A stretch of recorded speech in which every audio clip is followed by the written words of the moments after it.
Well, we now have the 2026 Rock and Roll Hall of Fame inductees. Here on the James Show, our resident rock star expert is the drummer for the Toadies, Mark Reznicek, who's coming back on. Welcome back, Mark. Hello. Hey. Again. You know, I think we have one of the more solid crops here for the inductees. And starting at the top, Phil Collins, shoe-in, I think. I mean, do we really differentiate between Phil Collins and Genesis much? Well, he had, the solo albums. So, yeah, it's cool if he's a two-time inductee. Yeah, does that get to happen very much? I don't know if two-time inductees is the norm, but that could happen for a lot of people. I mean, didn't Mick Jagger have some solo albums and Paul McCartney and whatnot? Yeah, Mick Jagger's solo albums aren't very good, but McCartney obviously had a lot of solo albums, and Wings and Beatles. He could be a three-time inductee. Oh, agree on that one. The next one, Billy Idol. Billy Idol is a guy that I thought was already in there. It seems like someone who should already have been in there, but yeah, he makes it easy. Does he have like a long enough career, or do you have a problem with this as a guy that just had one or two albums? Well, he's been around since like 1980, whatever, early 80s. So he's probably had more hits than you remember. Probably so. Like there's songs where I don't even realize it's Billy Idol for a few minutes. Like was that Lies Without a Face? Like that doesn't sound like a typical Billy Idol song. Yeah. It's not as punk rock sounding as a lot of his stuff. All right, so the next one, Iron Maiden. Now, Iron Maiden is another one that I figured they would have been in the Rock and Roll Hall of Fame already. But I'll say one thing is they're a little before my time. I'm not really into hair metal, but when I go back and look at them now, the twin guitar things that they had going on, that's pretty cool. Yeah, it's kind of wild that they're not in there already, but I know that they have a huge fan base that is they've been pushing to get them voted in, so it's cool that they finally made it. Well, the next one I know you're going to be some of an expert on, because weren't you in a Joy Division cover band for a while there? Yeah, actually, it's sort of an ongoing thing, even though we only play like once every 5 or 10 years, but yeah. Okay, well, explain how there's a slash on this one, because it says Joy Division / New Order.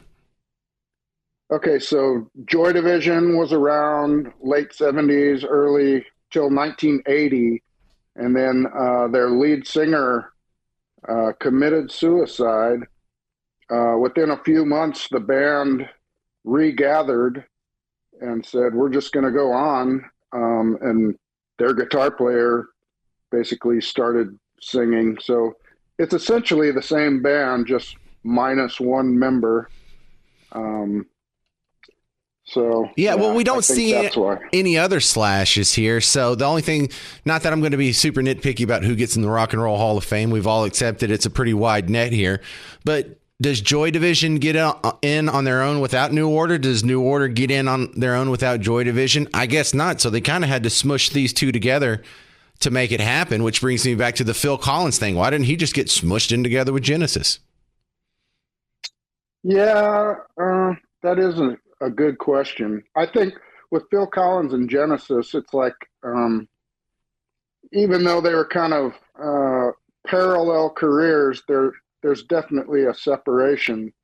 And with Joy Division / New Order, yeah, it's kind of weird because, like when Pink Floyd's lead singer, he kind of did too much acid or something, and so Pink Floyd just continued on without him after the first couple albums.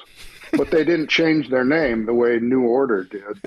Imagine doing too much acid to remain in Pink Floyd. That must have been all the acid. All right, so the next one, Oasis, that is right on time. They're like a first ballot Hall of Famer.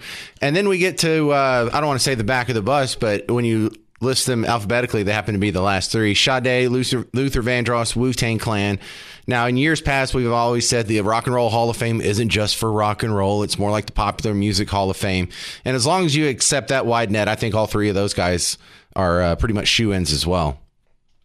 Oh, yeah, definitely. I find it hard to believe that the Wu-Tang isn't already in there.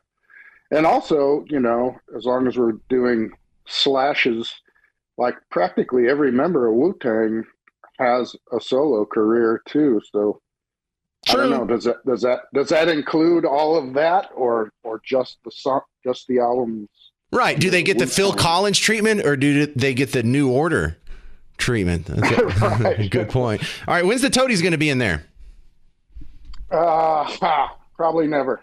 Probably never. Well, I appreciate the optimism. You guys have a concert coming up in town. Yes. Let us know about Saturday, that. This coming Saturday at Longhorn Ballroom with Local H, Vandaliers, Black Angels. Is that one sold out already? I don't think it's sold out yet. And that's going to be outside. They have like a new outdoor stage at the Longhorn. So I haven't been in that yet, but we got WeatherCon that morning. So I'm thinking about doing WeatherCon in the morning, Toadies at night. If it's not sold out, I'm going to bug you to get on the guest list. All right. All right. All right. You know, you're always welcome on the guest list. Yeah. Well, dude, not for the ones in Dallas. You have 1,000 friends around here. But look, check out their new album. I just went to their listening party last month. It's called The Charmer.